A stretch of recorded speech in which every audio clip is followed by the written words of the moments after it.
Greetings, listeners. It is I, Hilariously Scary. Check it out. I did the intro correct. First try. Definitely not like my third. Welcome to the third episode of the podcast. This is actually my second take of the entire podcast. Because the first time I did it, I was really excited to get to like all the like method and ambition stuff. Because that's like the next part of the story. But then I realized that like there was so much lore and like world building that I had yet to explain that I kind of needed to explain. Because like, I mean, I could just say like, oh yeah, this character's exploring the universe and like stuff like that, but then also like there's like whole like alien races that I like specifically developed for this universe that I kind of need to explain. Anyways, so the first take of this ended up just being a really rambly and hard to explain, hard to follow lore dump explanation thing. And I'm like, I need this to be more concise. So I'm restructuring it by we're gonna go back in time a little bit and talk about like Infinity and like his actual explorations of the universe and like what happened there. So yeah. We're going to talk about that. We're just going to go backwards a little bit, but we are going to get to the fun stuff later on. Trust me. So yeah, I have an actual script this time. I have intro, be short bitch. I am 5'3", so check that off the list. Haha.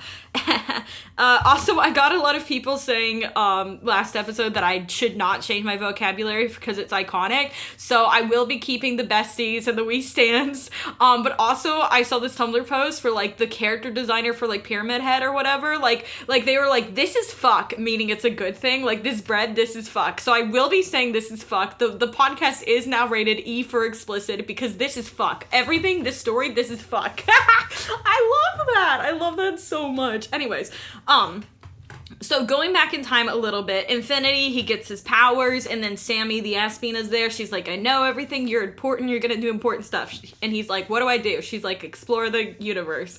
And he's like, well, how do I do that? And she's like, well, you can go anywhere, so just think. He's like, okay, I want to go to like an alien planet with life.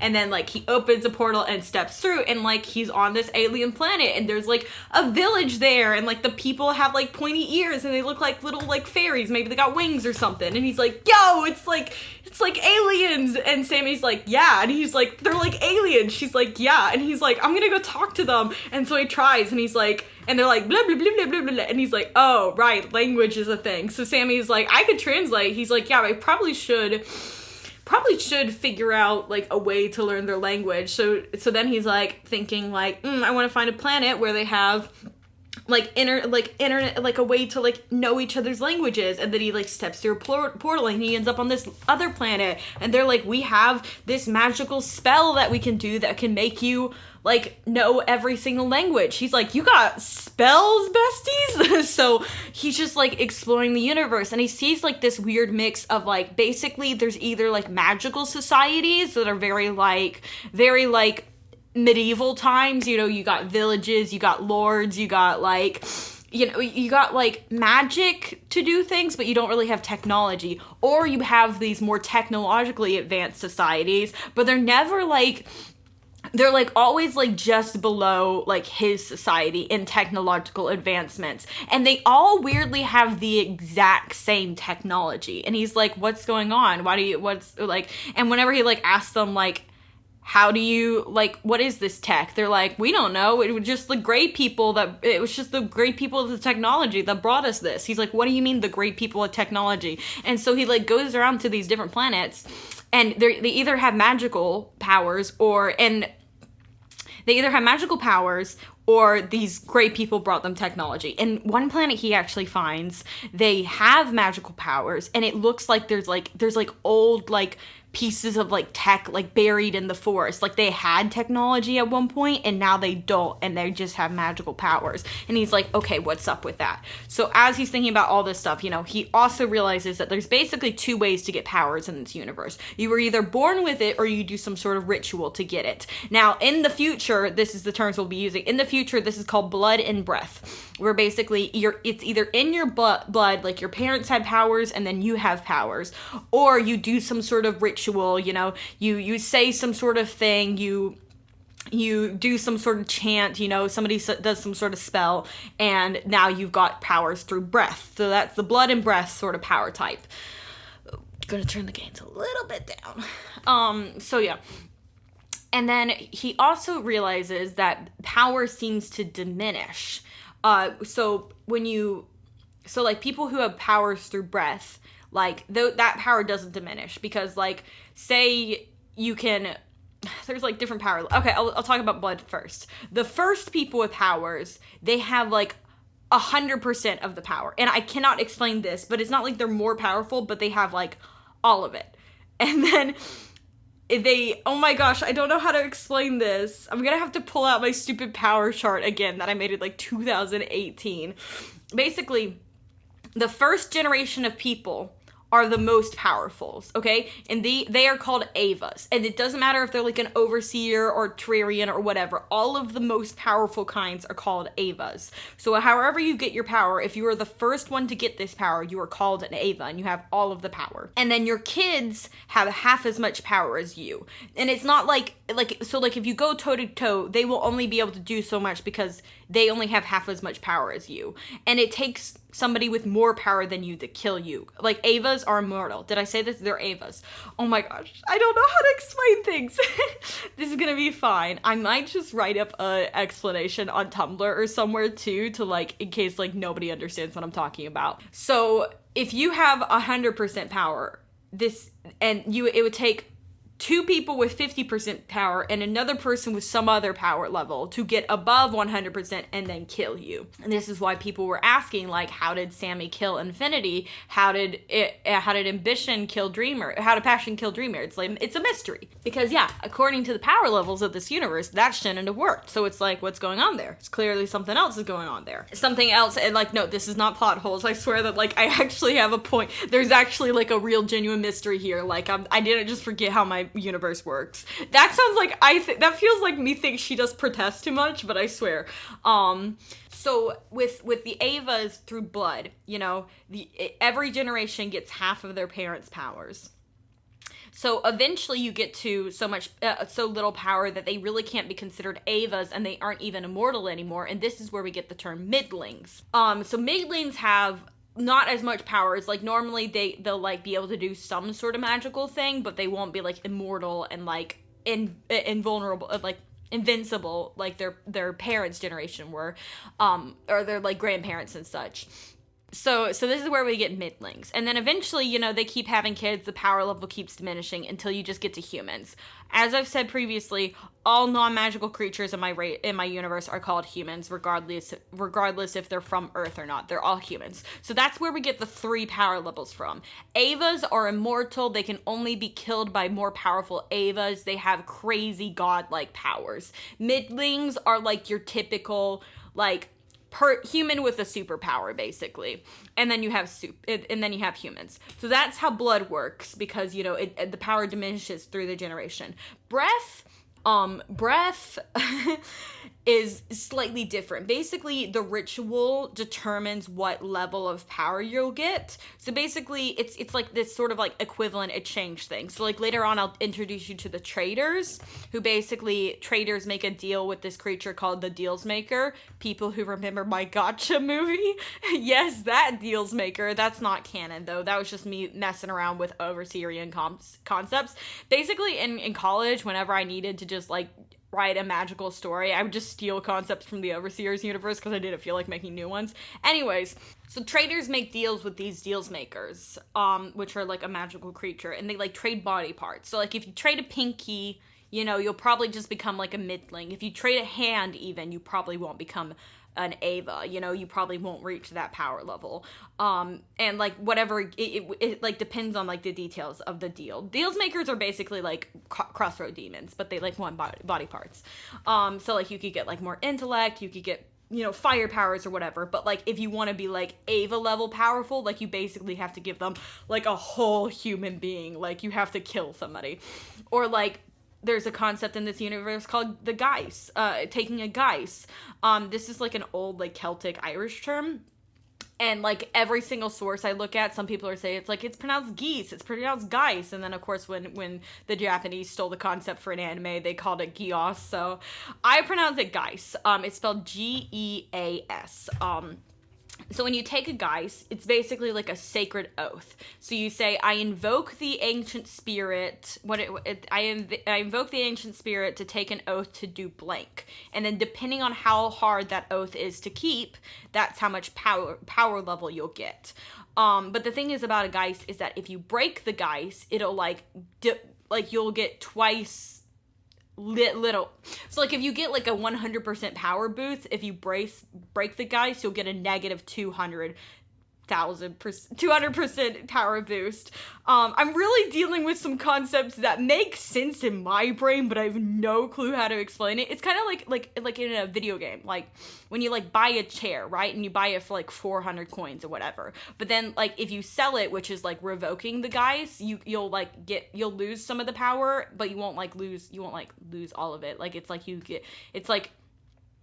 if you buy a chair for 400 and then when you sell it, you only get 350 of your coins back. But then, if it's like The Sims and like you let your character who doesn't have any cooking skill try to make macaroni and cheese and they set the house on fire and the couch just burns to the ground, then you don't get any of your coins back. So that's the kind of thing with the geist. Is that like you take a geist, you get all this power. If you revoke it, you lose all that power and also lose some of your already power level. So like if a human took a geist and then they revoked it, like they might die because they probably don't have any power. If a middling took a geist and they revoked it, they'll probably just turn into a human. If an Ava took a geist and they revoke it, they'll turn into a middling. But then if you break your geist, like if a human breaks the geist, dead. If a middling breaks the geist, dead. If an Ava breaks the geist, like they'll probably turn into a human, but they'll be like on death's door. Well, depending on how much power. I mean, like, depending on how much power. So basically, it's like a lot of this like power exchange sort of thing. Okay, this is editing Sarah. I just wanted to pop in here and say, because I did not explain geist well at all, but basically this whole thing about like if you break your geist, then you're gonna die. That's really only for the geist that are like really hard to keep and give you like a huge power boost. Like for instance, I wrote this story once where like two characters were playing Connect 4, and it was like a sort of thing where it's like if I win a round, then I get to ask you a question. You have to answer it honestly, but if you win the round, then you have to, and you get to ask the question and I have to answer it honestly. And to keep each other like keep this promise, they both took a geist to like I invoke the ancient spirit to take a solemn oath to answer all the questions truthfully during this game of Connect 4. And then, it's not like they got like a huge power boost or anything. I think that like canonically they were both a little bit better at playing Connect 4, but like that's pretty much all they got. And then, when the game was over, then the geist was broken and it was like fine. Like they didn't lose any power, and it's not like they would have died if they broke the geist. Like it's just a magical thing in this universe, which basically makes taking oaths a bigger deal. Does that make sense? Yeah, I'm gonna keep explaining it though. So like if you take a geist that's like really hard to keep, like I am never going to sneeze again. I don't know. That's something. No, like something like I am never going to eat food again. I am only going to drink food. No, I don't know. What would be a hard geist to keep. Trust me. Anyways, that's an example of how like breath mechanisms work. So all is to say, this really confuses Infinity, because as far as he knows, he didn't do any sort of ritual to get his powers, and he wasn't born with the powers. They kind of just showed up when Sammy showed up. So he's like, yo, which one am I? And Sammy's like, you're blood. He's like, but did my parents have powers? And she's like, no. He's like, so am I like the first generation Ava? And she's like, yeah. And he's like, why? And she's like, it's part of the mystery.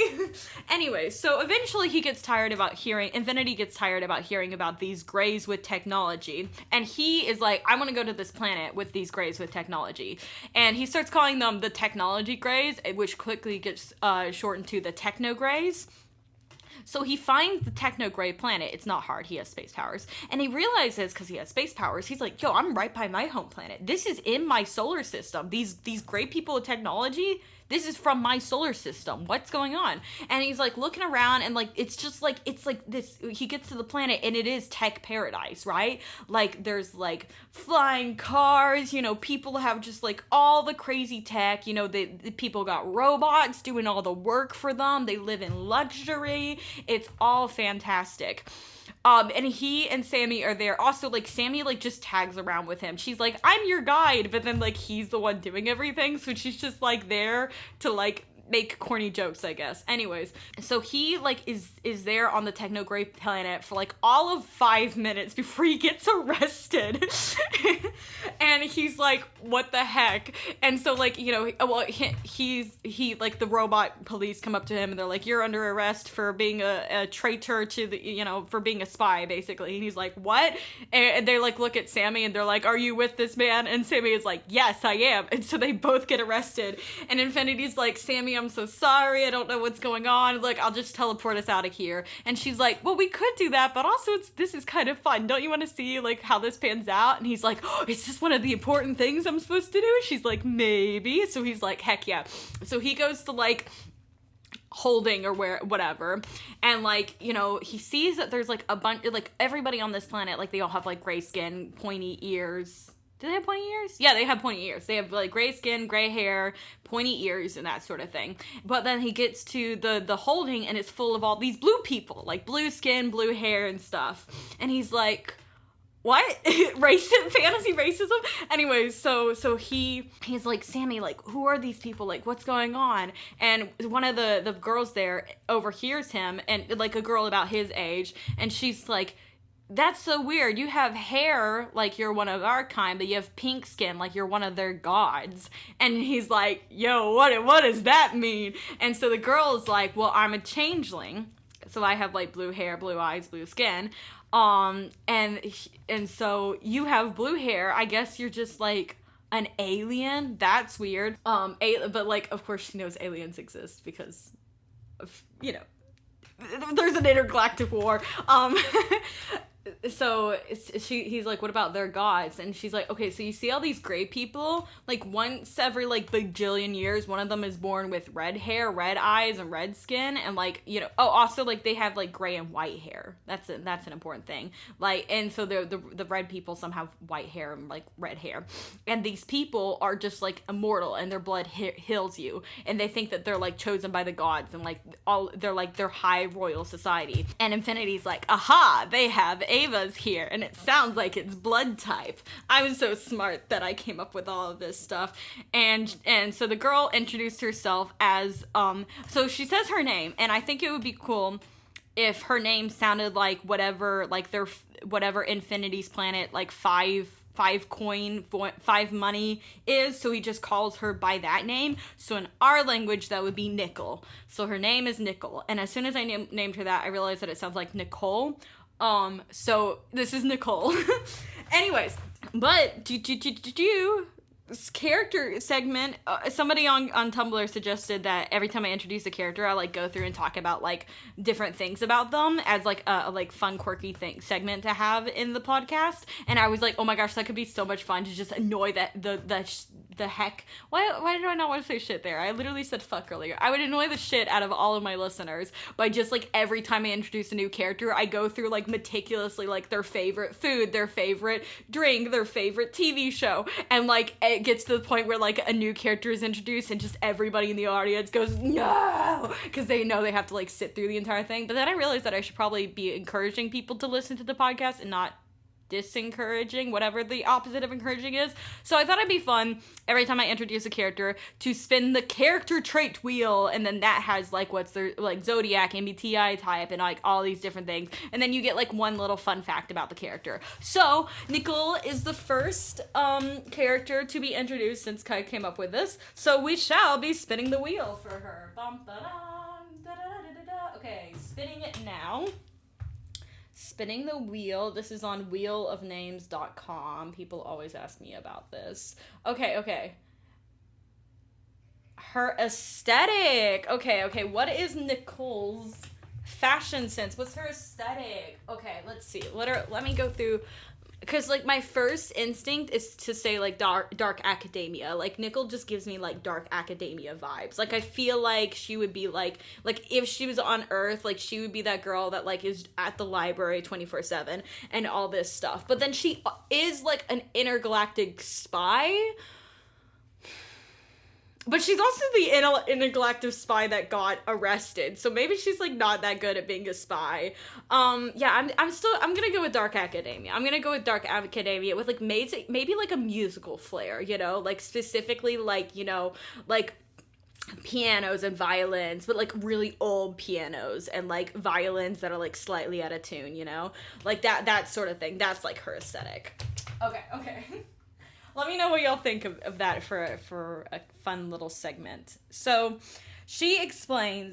Nicole explains that basically the Technogreys came up with all of this grand technology and became so technologically advanced that they were even able to like leave their planet and like go to other planets. And they saw that a lot of other planets just hadn't reached like the technologically advancement of their society. So they start sharing their technology with all these different people. But then they start to realize, like, if we start giving all these people like the tech to like go to different planets, you know, this could come back to bite us. Like, they could start like whole wars and stuff. So they only give them like so much technology, you know, and they make sure that like they don't understand the technology, so they can't like advance it. And like if somebody tries to like advance it, like they stop them. But this didn't work because on one of the planets, the planets that the traders come from, they have this creature called the Deals Maker. So they were able to like make deals to like understand the technology better and get more powerful and build off the technology that the Technogreys gave them. And then when they found out about what the Technogreys were doing about like halting the progress of other planets and how they had halted their own planet's progress for so long, they decided to go to war with the Technogreys, which ironically is the exact reason that the Technogreys wanted to do all that in the first place, to avoid a war, but it started war. Anyways, meanwhile, Planet Eaters, that's a thing. He's like, Planet Eaters? She's like, yeah. He's like, what's a Planet Eater? She's like, oh, they're the spirit of dead planets. And he's like, what? She's like, listen, man, there's dead planets, they got spirits, and they go around eating other planets. It's a big thing. Anyways, my home planet, the planet where the changelings came from. Oh, changelings are also Avas. Who, in their blood Avas, traders are breath Avas and midlings and such. Changelings can change their form to any one thing, and the midling variant of changelings are basically where we get like werewolves and vampires and stuff, where they can basically shapeshift into like one thing. So like midlings would be like, I can turn into a wolf, or I can turn into a bat, whereas a changeling can be like, I can turn into your grandma, you know, and I'm gonna pose as her and then reveal that I am actually a wolf and eat you, Little Red Riding Hood. Haha. What? I don't know where my brain was going with that.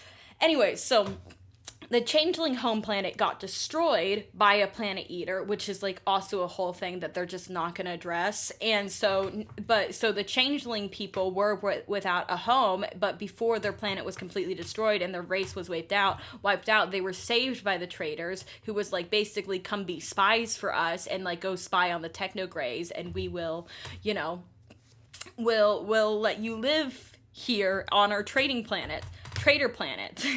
It's trader, like Trader, trader. Not like traitor, like the Olivia Rodrigo song. You betrayed me. No, we're not doing that. No, stop. Stuck in my head now though. Anyways, so she explains all of this drama. So the traders are at war with the Technogreys. The Technogreys have been keeping other planets from reaching their level of technological advancements. And Infinity's like, wow, that's so crazy. I'm so glad that didn't happen to my planet, like an idiot. And the changelings have been saved by the traders, as long as, you know, some of them are sent to spy on the Technogreys by basically posing as them. And like the day-to-day, like most Technogreys like don't really care about the war. Like it's mostly like run by the robots. Like, I don't even know that a lot of the Technogreys are fully aware that they are in a war, because they're too busy, like, you know, doing go-karts all day. Like, they don't care. Like, it's mostly the robots that are running this war. Also, like, the royals are just, like, back in the corner, like, we still exist. The Technogreys are weird. And meanwhile, the traders are like, I'm gonna sell my soul to the devil for more power. And the Technogreys are like, cool, do you want to play go-karts? Anyways, so Infinity gets all this information about all this like huge war stuff, and he's like, wow, that's crazy. So Sammy, am I supposed to like save these people? And she's like, I mean, you can if you want to. He's like, it seems like a lot of work. Oh, because this is the thing that, like, I forgot to mention that Infinity is very much, like, a folk hero. Like, he gets, like, folk hero vibes. Like, he's, like, the guy that, like, comes and, like, you know, sees that, like, comes to this fantasy village and sees that, like, they don't understand how farming works. And it's just like, yeah, man, you just plant the seeds and then they grow. And they're like, we can just plant our own fruit trees. And he's like, yeah, man, you don't gotta live like this. And then, like, people, like, tell the stories of this man who came and told them about the fruit trees for, like, generations. Like, he's not interested in being, like, famous. He doesn't want to be, like, it's not like he goes to these planets and is like, I demand to see your leader, or however that quote goes. Like, he very much wants to stay low-key. So the idea of, like ending an intergalactic war, he's just like, I don't know, man. I was raised to be a catfish farmer. This is not my speed. But he does end up saving Nicole and her family that were arrested. And he's like, hey, maybe we should, like, you should, like, try to stop the war. She's like, nah, man, this is what my kind has to do in order to survive, you know? We don't have a home planet anymore. As long as we we have to, like, side with the traitors. And besides, what the technocrats are doing aren't good. And it's like, this is what I gotta do. And so Infinity's like, okay, have fun. Like, I'm just gonna go keep being friendly neighborhood explorer, man.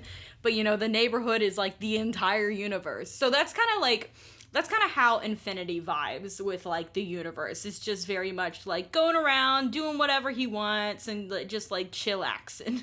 We're not gonna talk about how I literally just was like, I don't want to explain Terrarians, and just stopped recording for a while. Anyways, I did want to say, though, because I feel like Nicole is probably the first, like, love interest that Infinity writes about, where, like, when he actually sits down to start writing this book series, he thinks that, like, oh my gosh, I should totally start with, like, this whole thing with Nicole, and, like, how I saved her family from, like, the war, and, like, he writes this first draft, and then, like, he gives it to his editor, Expression, my beloved. Expression did not change is my favorite line in all of One I Don't Even Deserve to Get. So, and he's like, okay, so you kind of set up this entire intergalactic war. He's like, yeah. And he's like, okay, so you're gonna, like, resolve that at some point, right? Infinity's like, what? And he's like, well, I thought you were gonna, like, end the war in the book, but you kind of just wrote 100k words and didn't do anything. So I'm assuming you're gonna, like, resolve that at the end of the series. He's like, what do you mean resolve it? He's like, you know, end the war. And he's like, oh no, I don't end the war. And he's like, okay, what about this stuff about Planet Eater? That's gonna be, like, a big thing at the end of the story, right? He's like, I don't know, man, probably not. And he's like, dude, you can't just introduce all these concepts and then do nothing with them. Like, it's bad writing. So you need to end this war or not have a war. And he's like, okay, fine, I guess I'll end the war. So in the book series, in Infinity's book series, the explorer, straight up ends the war. And it, like, turns out, like, it was just one big misunderstanding. And of course, once the people just sat down and talked about it, it was fine. So, and also, like, he takes out all the stuff about planet eaters because he's like, well, I don't know what to do about these giant people that eat planets. I don't even know what they are, you know? Anyways, but at one point he does find out what they are because he is going around, you know, to do his different universes, his different planets, because, you know, he kind of, like, he starts to like that. Like, he likes going to just a new planet and, like, checking stuff out. And sometimes he's like, I want to go to a planet where the sky is purple. And Sammy's like, you can do that, but the air there is toxic, so you'll be fine, but I will immediately die if you open a portal there. He's like, okay, like, that's good to know, Sammy. Are you not immortal? She's like, no. And he's like, oh, okay. I really wish I'd known that before I put you in so many dangerous situations. She's like, well, I won't die unless the plan calls for it, because, like, that's the thing. That's, like, the plan, you know? And he's like, so, but you can die. She's like, yeah, but I won't yet. And he's like, I wish I had that confidence. Okay. He's just continuing to explore the universe and, like, you go to these different planets and, like, check out the sights and, you know, have these quirky little adventures, but, like, nothing, like, too, like, major scale. Like, he didn't have to resolve another war, so he just, like, you know, and he notices, like, okay, so, like, you know, in Star Wars, how there's, like, the sand planet, the jungle planet, the swamp planet, and it's just, like, okay, whatever. That also happens in my universe, but in my universe, there's a reason for it. Because he does tend to notice that, like, all these planets, they seem to be like one biome for the entire planet. He's like, that's weird. Anyway, so he's exploring the universe, and one time, and eventually he comes to, and like not every single planet has humans on it. Some of them don't. Some of them do, some of them don't. He basically only goes to the ones that do, because he's a social person. But sometimes he'll be like, yeah, I want to see a lava planet. Anyway, so he goes to this one planet, and the people are there, like, see him, and I think at, like, one point, like, something happens, like, a building falls on him, and he, like, totally should have died, but he doesn't, because, you know, he's an Ava, and the people are like, oh my gosh, she's, like, our goddess, and he's like, oh, y'all have, like, and in his mind, he's like, oh, they got more Avas here. He's like, oh, cool, you got, like, a goddess, and they're like, yes, she's very kind to us, and, like, she's been around since the beginning of time, you know, she was the first mother, and all this, like, stuff. He's like, cool, and they're like, do you want to meet her? And he's like, and they're like, we'll call upon her. So they like summon her, and she like walks up, and she just seems like a normal person. She's like, yo, what's up? And he's like, oh, hi, I'm like an alien. And she's like, oh, cool. And he's like, so what kind of powers do you have? And she's like, well, I'm the planet. And he's like, what do you mean? She's like, you know this planet? I am the planet. And she explains that she's something called a terrarian, which is the spirit of a planet. And he's like, oh, so like the spirit of dead planets, there's like spirit of alive planets too. And she's like, oh, don't even get me started on planet eaters. And he's like, okay, yeah, so what's up with that? And she's like, okay, so like if a planet gets destroyed, the planet turns into the terrarian, who is the spirit of the planet, turns into a planet eater. And you know, normally terrarians have the power of like growth and creation on their own planet, but planet eaters have the opposite powers, where they have destructive powers. And when a terrarian is using their powers, their eyes turn gold, but a planet eater, their eyes turn completely gold, and they have no personality. They're just a husk of themselves that do nothing but destroy. And he's like, that's terrifying. And the thing is about planet eaters is they create more planet eaters, because they eat planets, and once the planet is eaten, aka destroyed, you know, then that terrarium becomes a planet eater. And he's like, okay, wait, so every single planet has like a magical guardian spirit of it? Like, where do you guys come from? And she explains that long ago, you know, when the universe was first created, the Stellarians were born. And the Stellarians are spirits of stars. And there were stars all throughout the universe, you know, these burning light, you know, life. They're just huge balls of life and energy. But the thing is, they were so lonely because they just burned so bright with a million dead rocks around them, and they were the only thing in the universe that was alive. So one Stellarian, you know, who she calls the Great Father, decided to put all of his energy and magic into creating a physical form. And he created this physical form for himself. And then he, like, you know, could go to, like, the different planets and, like, visit the other Stellarians by, like, taking this form. But he was still so lonely, and he just wanted desperately to have some sort of companion. So at one point, he found this dead planet, this big dead planet, and he just, like, sat on it, and he cried, and his tears fell onto the dead ground, and from his tears a plant sprouted. And this is a plant in his solar system that like revolves around him. So every day, you know, he would come and he would let his sadness overwhelm him, and you know, the tears would water the plant, and then he would shine his great life on the plant to give it life, and the plant grew and grew and turned until it turned into a giant, like, tulip. And then the tulip opened, and out stepped the first terrarianess, the Great Mother.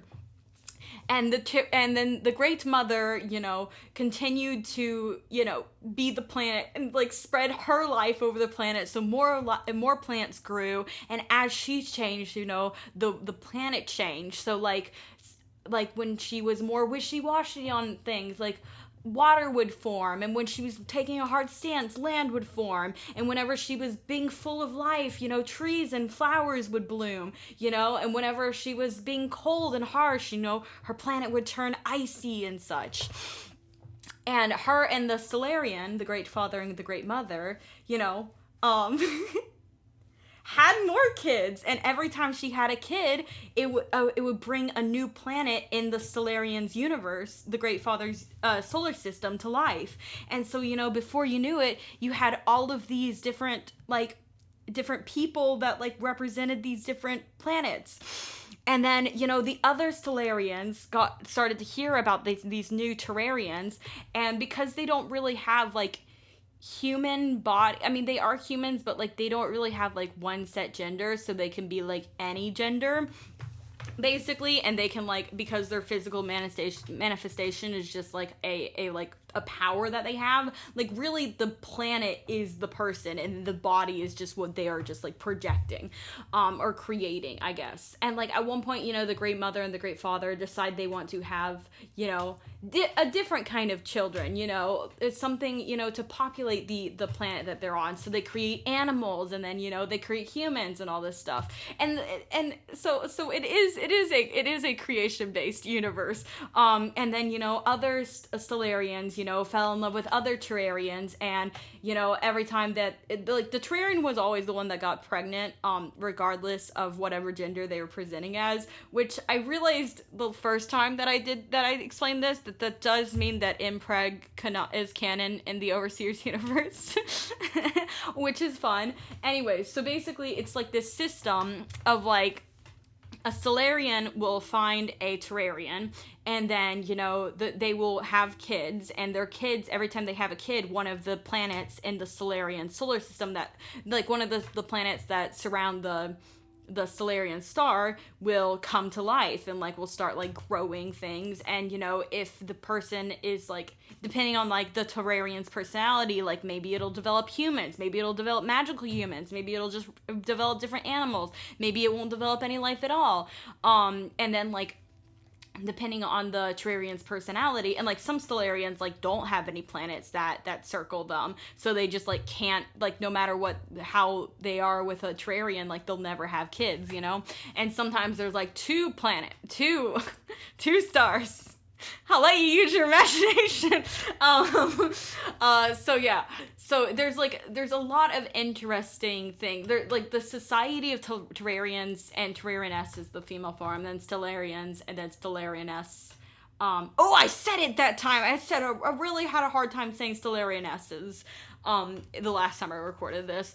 So it's like it's a very isolated existence for them, because it's not like there's the planet that all the Terrarians live on, and then the Stellarians also live there, you know. It's like, it's very much like you have a Terrarian kid and they are born like, it's very much, this is a thing where it's like, it doesn't really make sense if you look at it from like a scientific perspective. Like, how does a star and a planet have planet kids? But if you look at it from like a mythology perspective, it's like, oh yeah, that totally makes sense. And that's kind of how I like to vibe with my story, because it is science fantasy, but really my story is just a fantasy story with like a sci-fi setting. Like, that's basically what this story is. So a lot of this is just like, I don't know how that works, but I think it's cool. But also, like, two Terrarians cannot have a kid, and two stars cannot have a kid. Two Stellarians cannot have a kid. Like, a Terrarian and a Stellarian have to come together to have a kid. But it doesn't matter what gender either one of them is presenting as. Like, it's just whatever. Anyways, so like when a Terrarian has a kid, like the kid's just left on the planet that they like are, and then, you know, they grow up like very lonely, you know, they don't really have like friends or anything. They'll just like occasionally be visited by their like parents, and like maybe they'll visit their siblings in the other parts of the universe. Also, like, a Stellarian and a Terrarian, like, they can't give birth to a Stellarian. Like, all the stars are like set, like all the stars already existed. They're all first generation Avas. But then the Great Mother was like the first generation Terrarian. And then the rest of them, you know, Terrarians, like, eventually, like, you know, they will have kids that don't represent planets, you know, maybe that's like a moon or something, you know, and then the moons can't normally develop like humans and life and stuff. They have like a much more limited set of powers. Anyways, so, I forgot. So when Infinity meets this Terrarianess, her name is sorry, I'm dog sitting, so I probably should have said that's why we got a new location, third location, sister location. It's a different location, but it's not a permanent solution. So, anyways, so the Terrarian-S that Infinity meets, her name is Adonia, I think. Yeah, Adonia. Which is, I think that's actually a real name, but I don't care because it's pretty. So, but we've met this new character, Adonia, so now we have to spin the character traits wheel for her. If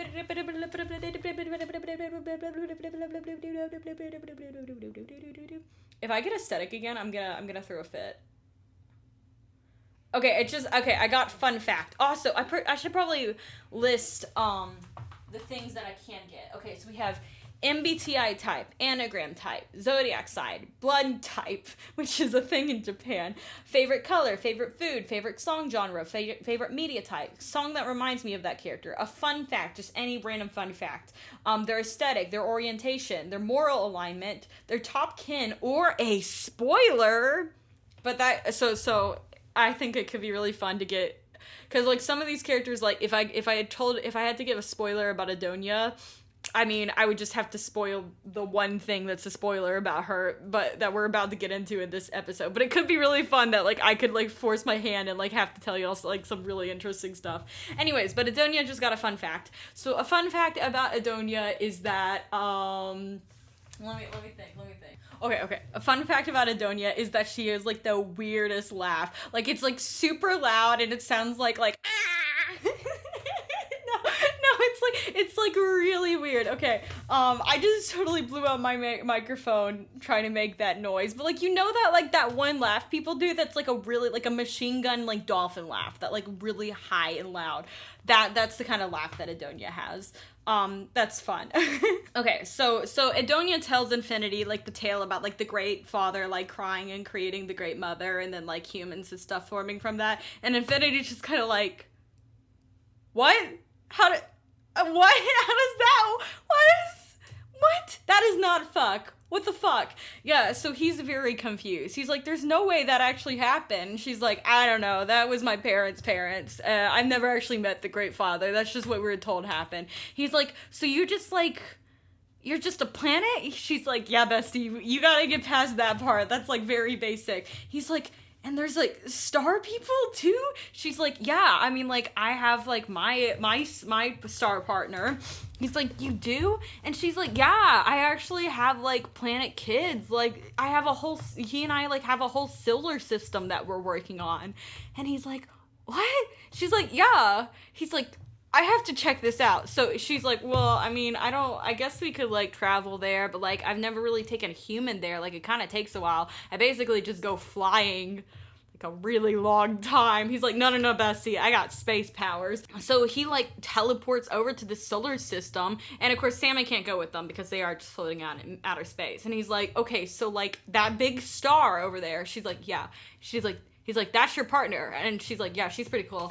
And he's like, okay, and all these planets? She's like, well, just the ones that are alive. We don't want to have too many kids. So, we're just having a couple of ones, I actually, I just had a big success, a big breakthrough with one of my kids. We can go meet her. He's like, yeah, I guess. Let's go meet another planet. So she takes him down to, like, this ice planet. And she explains that, like, when a Terrarian is young, typically they have like all sorts of different moods and personalities, and their planets can be very rough and have like a bunch of different biomes in them. But normally once they like mature into an adult, the biome kind of sorts out. But she was having a lot of trouble with this one kid because no matter what she did, like the biome was always just all over the place. But she finally got her to settle and become a nice ice planet. And so he's like, okay, that's cool. I wish Sammy was here, but she'd probably like freeze to death. So they're just like wandering like this icy barren wasteland, and they like find this kid there, and she's like super freaking like cool and like icy and like really like cold to him. And he's like, well, I guess this is a good thing. And also the kid is like, hi, my name's Pippa. It's Pippa. It's Pippa. If anybody is familiar with my storyline, you might know who Pippa is, but honestly, if you don't know who Pippa is, I don't blame you. But it's new characters, though, you know what that means. We gotta spin the character trait wheel. This is such a weird episode. I promise we're gonna get to, like, normal stuff, too. I'm just trying to find out a way to, like, explain the backstory. Ooh, are we gonna get favorite color? Favorite color. What's Pippa's favorite color? Pippa's favorite color, I feel like it'd be so cliche to say her favorite color is pink, but then also she's not a purple girl. So I feel like she's like a solid magenta girl. Like she's a magenta girl, you know? I get magenta vibes from her, you know? So he's like, okay, so Pippa, you used to be like really crazy and now you've like evened out. She's like, yeah, I'm chill now. He's like, I don't know. I don't think there's anything wrong with being a little crazy. But then also like Infinity is the first like person she's met. Like she's only ever interacted with other Terrarians before, and she's like never met a human, so she's like pretty curious about this guy and like asking him all these questions. And her mom's like, you know, you gotta be chill, you know, we finally got you to be a nice ice planet. I swear if grass starts growing again, I'm gonna be angry. And Pippa's like, sorry, Mom. Also, Pippa is like, you know, at however 1,000 many years long, but like mentally she's like about like 17, like she's like in her late teens mentally. So like she's like all talking to Infinity and stuff. He's like, this is so weird, I've never talked to a planet before. And she's like, well, this is so weird, I've never talked to a human before. I mean, I think it would be cool to have humans on my planet. And her mom's like, yes, but it's an ice planet, so it's gonna be very hard for you to have humans. Why don't you just, you know, stay right here, you know, I finally got you sorted out. I don't want you to be an embarrassment if the other Terrarians see you. And she's like, when would the other Terrarians see me? We literally never talk to anybody. She's like, it's more the idea, it's the principle behind it, you know. Planets are supposed to be one thing, you know, and one day, you know, a nice Stellarian is going to find you, and of all of my planets, you're my most beautiful daughter, and so I'd like the Stellarian to choose you to be the next creator of a solar system like I was. And she's like, yum, yum, yum, yum, yum, yum. So it's like, it's very much like the plot line about like the mom like controlling her daughter because, you know, she wants her to like get a good husband, but it's also like the husband is a star and she's a planet, so it's like, I don't know, I kind of vibe with it. Anyways, so Infinity's like, that's weird. But that's how Infinity finds out about Terrarians and Stellarians, and also how I'm going to explain Terrarians and Stellarians, because I feel like that's way more interesting of a way to explain it. But again, like, they are a very isolated, like, race. Like, it's not like there's, like, a bunch of, like, Terrarians that are, like, hanging out. Like, they're very isolated. And, like, a Stellarian will occasionally be like, you know what, this whole solar system thing does seem cool, you know, I think I'm gonna go find me a planet to, like, have, you know, some planet babies with. It's very strange, but, again, I think it's cool. Yeah, anyways, so we're gonna take a bit of a break, a little bit of midsection, even though we are, like, almost done with the episode. I do not have time to explain all of the stuff that I meant to explain. So, you know what, we're gonna skip the break, because I was gonna talk about what my characters would think of My Little Pony, because, somebody suggested a good, like, media to do for the next episode, but then I wanted to save that for the next episode when we talk about like method and quest and stuff. So I was just going to say passion is a brony, because that's something we decided in the premiere chat of the last episode. So that's all you need to know. That's our midsection. What would my characters think of My Little Pony? Passion is a brony. The end. I really feel like I weirdly feel like Infinity would like Rarity. That's just a thing. Okay, so Infinity, you know, he puts all of this stuff into his books, but then it's also, like, a very, like, altered version of all of this. Like, for instance, he, the explorer, you know, ends the war between the Technograys and the traders.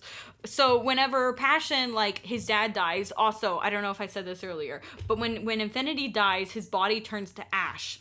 And then, you know, Sammy just, like, takes, like, his earring is left. So Sammy just takes the earring and gives it to Passion. She's like, now you get to explore the universe. And he's like, what? No. And she's like, oh yeah, you're coming with me. And he's like, no way, I'm not coming with you. And she's like, okay, but here's the thing. I know everything, and I know that if you stay here, and what are you gonna do? Like, you're gonna call the police, and you're gonna be like, hey, my dad's dead. Yeah, he was just murdered by his book character.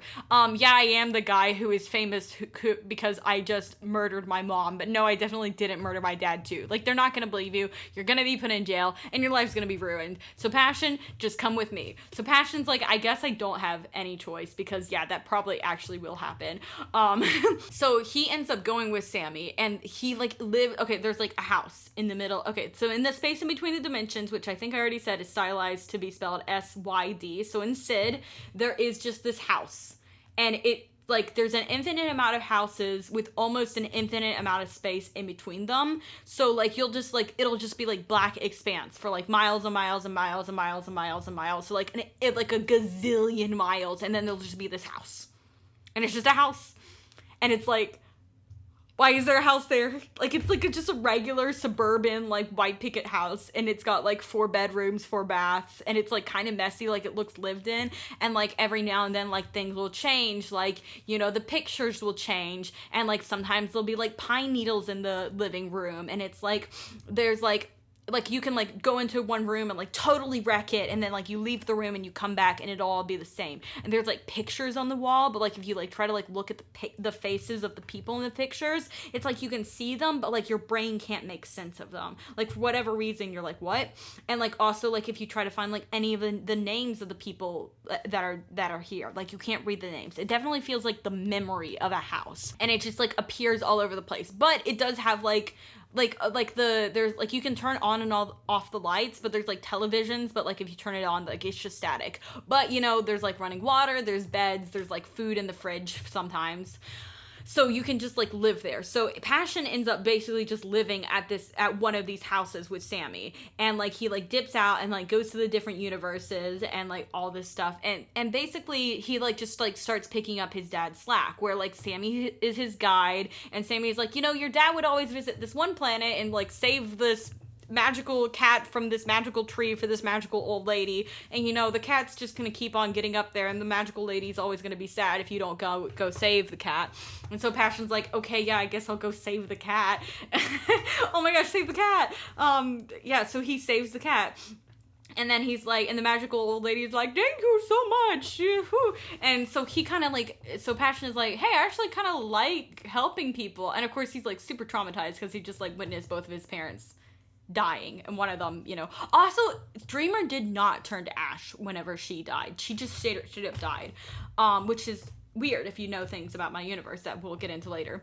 So Infinity did turn to ash, Dreamer did not. So at first, you know, Passion is kind of just like sulking and stuff, but Sammy like drags him around the universe and gets him to do all these like folk hero stuff that like his dad used to do. And like, you know, for the first time in his life, like he actually has like power, and people like actually like him, and like nobody judges him for his name being weird. But like also like he'll just like go by whatever translation of like Passion or like whatever is in their universe, but he ends up like going, like he doesn't like being named like Bastard, so he goes more of like the like passionate route, so more of a name that would translate closer to Ambition. And this is my excuse to start calling him Ambition, because I hate the name Passion, and Ambition is so much better. So I'm calling him Ambition now. People get so confused about Passion, Ambition, and Obsession. Passion and Ambition are the same person, same timeline, everything. When he dies, he turns into Obsession. Obsession is same person but different.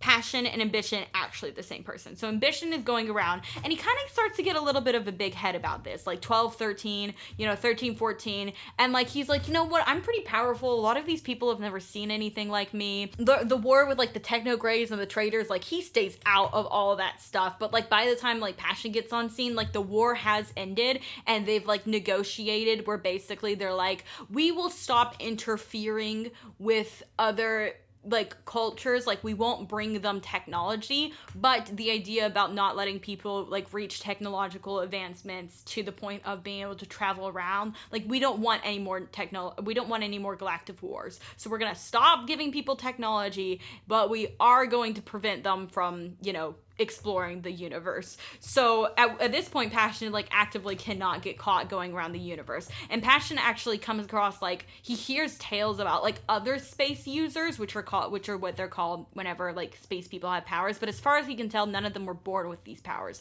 Like they went through some sort of ritual to get the powers, but he never sees them either. Also, the Technograys and the Tech Traders both simultaneously decided changelings aren't it. So they like, it was weird because like Technograys were like, oh, we hate you traders, and the traders were like, oh, we hate you Technograys, and they were like, we should be friends, and they're like, oh, but who are we gonna hate now? And then they looked at the changelings, were like, hey. So the changelings were like kicked off of the traders planet. So the changelings actually start spreading out through the universe, and because they can change to look like whatever race they're like, the universe is like humans, they just like blend in with the humans, and they start having kids with the humans, but then the changeling power diminishes. So then the Technograys and the traders are like, the changelings are parasites. They're like trying to like take over they're trying to take over the galaxy in subtle ways, when it's like the changelings are literally just trying to survive. And they're like, we need to protect the universe by stopping the changelings. So the traders and the Technograys actually team up to form this like organization, but the organization has like this big long fancy title, but when you shorten it, it kind of sounds like the word in Passion's language for nerd. So Passion just calls them the nerds. So the nerds are out there, basically colonizing planets, but they're not controlling the planets. They're just here to make sure the evil changelings aren't here. And Ambition is having none of that. So he just stays in his little corners of the world.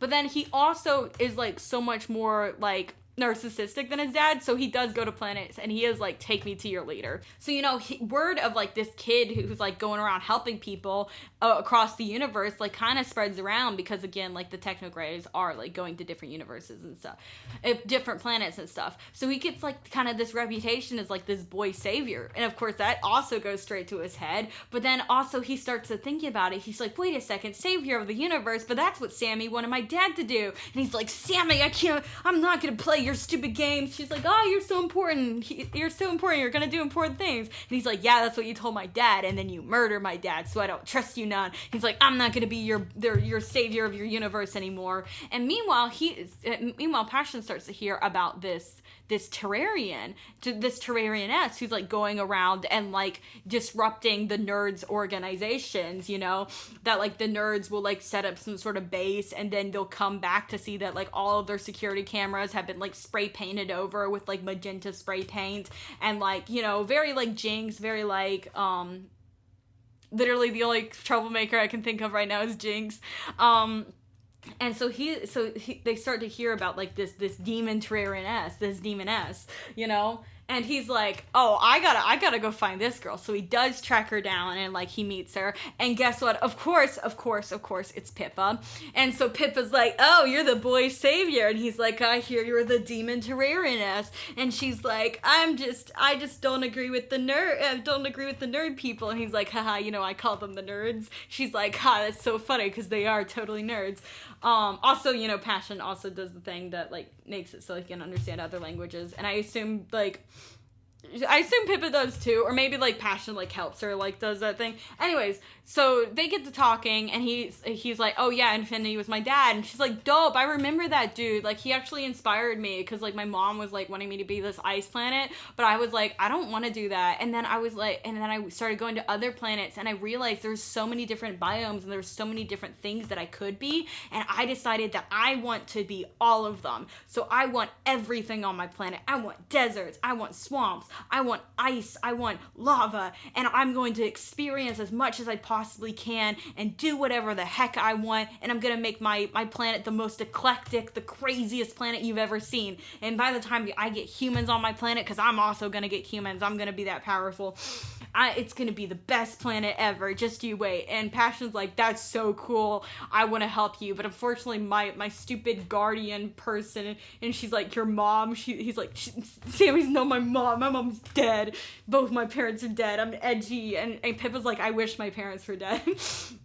Anyways, Passion is like, oh yeah, she just wants me to be like the savior of the universe, and I don't know what to do, because I'm just such a good person. She's like, you could be the savior of the universe and play into her hands like that, or you could be with me and we could be the villains of the universe. And he's like, Dope, let's do that. So basically, they just start causing as much chaos as they possibly can to interrupt the nerds, operations, because screw the nerds, like, we don't like them. Like, colonizers, not in my universe.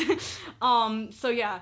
So they basically just go cause chaos. But it's very much cause chaos in, like, the 12-year-old who writes a mafia story and she's like, the mafia members commit crimes. Where, like, I don't actually know specifically what they do. Like, I did this drawing of, like, Ambition posing as a girl, the Duchess Crescentia, or whatever. And Pippa posing as a prince and, like, just, like, going to one of these nerds events and, like, this big ball where they're all like, hoo, we're so rich and powerful and we're so good people, and then they, like, burn it to the ground, because I imagine they get so infamous at one point that, like, they literally can't go to places as themselves. Like, there's wanted posters of them, like, on every single planet. And so, but then, like, Terrarians can just, like, switch gender presentation at will, and a lot of people, like, mistake Ambition for a girl because he has such a small frame from, the malnourishment and stuff, and he has, like, very, like, like, soft features and stuff. So I definitely think that both of their genders is just mischief. They will just do whatever the heck they want.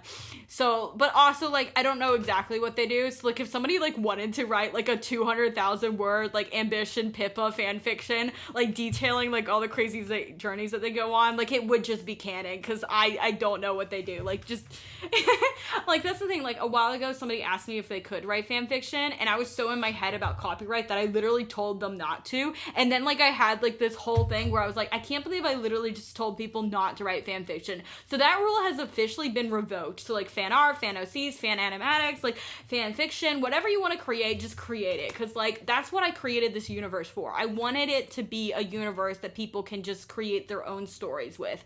So it is, like, completely an open universe. Like, write all the fan fiction you want. Because, like, for some reason, I thought that somebody was gonna, like, write the Pippa's death game, and then I wasn't gonna be able to because somebody else had already written it. But, like, if somebody was dedicated enough to write the entire Pippa death game, then, like, that's just one book that I don't have to write. So, not saying that I'm gonna, like, claim people's fan fiction as my own work, but I definitely think that it'd be funny. I also think it'd be funny if everybody started writing fan fiction and, like, tagged their fan fictions on AO3 as, like, the overseers, and then people are like, what are the overseers? And then we just gaslight the internet into thinking that, like, it's a real TV show. That could also be funny. But yeah, but I think that it could be so much more fun to, like, have this kind of mythology feel to the story, like King Arthur. Like, yeah, I'm gonna make the character King Arthur. He's the best knight. He's, Guinevere is his wife and she's the most beautiful person and they're in love. But if somebody comes along and they're like, that's cool, that all happens, but also my OC Lancelot is there too, and him and Guinevere, and he's actually the best swords person, and him and Guinevere are actually alive, and forget King Arthur, and then everybody's like, we like that story better, like, go for it, I think that that's, like, genuinely so fun. Anyways, back to Pippa and Ambition. They're, like, besties. They are the chaos people. Them. So I'm so close to being done. I'm so tired, y'all. I've been having a week. I'm sorry. Next episode will be better. You gotta get through all the lore first. And does any of this lore make sense? Am I explaining it well, who cares? But the thing about Ambition is, after his mom died, this is explored some in What I Don't Even Deserve to Get, he started getting the power to, like, be able to go into people's dreams. And this is just, like, one of the powers that he has. Like, he can control people's dreams, he can, and he can, like, go space powers. He can, like, visit people's dreams and stuff. And, like, sometimes he gets his own dreams, but they're, like, scary and prophetic, so he, like, doesn't like having dreams. He just goes into other people's dreams. And one of the things he does is he's always, like, going into Method's dreams, because he's, like, he was really hurt whenever, like, obviously, like, he literally died to save Method, but then, like, Method's dad was like, never come in contact with my son again. And, like, he's definitely like, oh, man, I blame myself for this. I should have never, like, invited Method over that day. It's all my fault. Like, I totally understand that he hates me. And, like, whenever he, like, visits Method's dreams, like, he never lets, like, Dream Method see himself, because he's like, I don't want to remind Method about what he went through. I want Method to have a good life, and I wish I could be part of that life, but I know that I caused him so much pain, so I'll just, like, watch from afar. But, he'll, like, watch Method's dreams, and if Method has, like, a nightmare, like, he'll change the dream so that Method Method is having a good dream, and he just, like, basically makes sure Method has, like, the best dreams ever. But, like, occasionally Method will have dreams where he's a kid again and he's hanging out with Passion again. And Passion is always like, well, you know, since he's already dreaming about me. And so Passion will just pretend to be like his dream younger self, and him and Method will just like have crazy like adventure. Like, you know those dreams you have where you're 12 again, you're hanging out with your 12-year-old friends? Maybe nobody else has these dreams, but I do. So yeah, and like it's always fun because it feels like he gets to be friends with Method again, but at the end of the day he's like, I know this is just a dream, and it's just like he just doesn't want to think about like the bad stuff. And it's like I know that like it's such a shame that I can never go back to my home planet, because he did find out like that the police did totally think that he killed his dad, and then retroactively was like he probably killed, I mean, he killed Dreamer. He definitely killed Dreamer. And they're like, he probably was responsible for Riddler's death too. Like, he probably spun us a tale because he just went and murdered his other parents. Anyway, so he's like super wanted. But it's not like this kid is wanted. He just knows, like, if he went to his home planet and like a police officer, like, he were to get arrested, they'd be like, wait a second, you know? So he hasn't gone back to his home planet this entire time. But at one point, you know, he's 17. He's hanging out with Pippa. You know, also he met Pippa when he was like 15 or so. So like from 12 to 15 he plays like Sammy's boy savior, but then like he meets Pippa and he decides to be the villain of the universe, which basically means going around causing shenanigans.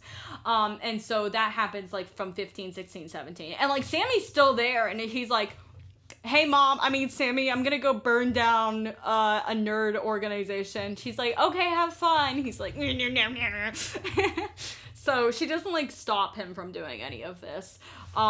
She just like weirdly hangs around him. Anyway, so when Ambition is 17, he's like spying on Method's dreams again, and Method has this dream where he's like married to this woman that Ambition's never seen before, and they have like kids and they're at the library together, and you would think that this would be a nice dream, but it was like a terrible dream for Method. Like, he was so unhappy, and he was just like had all these feelings of like dread and stuff. But then like Passion couldn't figure out what to change about the dream that would make him happy. Like, even if he made like the wife nicer to him, or made the kids, like, he could make the kids like be like, Dad, I've been chosen to be the best person ever. Like, Method would just be like, that's great. And he's like, I don't know why Method is so unhappy. And then like he was talking about this to Pippa, and he was like, oh my gosh, literally we're like marrying age now. Like, if I was like, Method probably is about to get married to this woman, she's probably like his betrothed. And he's like, oh my gosh, he must not love her, and that's why he's like stressed out about the idea of being married to her. And Pippa's like, oh, that's cool, I guess, like, that sucks. And Ambition's like, no. I know what I'll do. I'm going to go and find Method and find Illustration, and I'm going to give them the best 5 dates ever, because, you know, they go on the 5 ceremonial dates, which I realize ceremonial is a way better word than ritualistic dates. And he's like, I'm going to make sure they fall so deep in love that Method is going to be so happy with his betrothed. It's going to be amazing. And Pippa's like, okay, cool. So you're just going to show up and be like, hey, remember me? I'm the kid whose mom locked you in the basement. He's like, you're right. I can't go as myself. So he decides, there's like, you know, magic and tech to make him look different. So he basically looks like a young explorer, and his plan is to like go to Method and Quest, because Quest is about to get married around the same time, and be like, aha, it's me, the explorer's son. All of that was real. And did you know that you, Quest, were actually the explorer's #1 fan? Crazy, right? Anyways, because you were his #1 fan, I thought I'd do you the solid, and instead of going on 5 boring ceremonial dates here on your planet, I'm gonna give you 5 ceremonial dates in space. And yeah, I guess your brother and his betrothed can come along too. I mean, might as well, you know. I'm mostly here for you, Quest, definitely not you, Method. What's that? Let's just go on. So that's his plan, is that he's gonna pose as the explorer's son and not look like himself, and give Method and his betrothed these 5 ceremonial dates so they fall so deep in love that Method will always be happy with his betrothed. And he definitely doesn't have any ulterior motives. It is just about making Method happy. And we will see how that turns out in the next episode. I am so tired. Never make me talk about lore again. Goodbye. I mean, bye!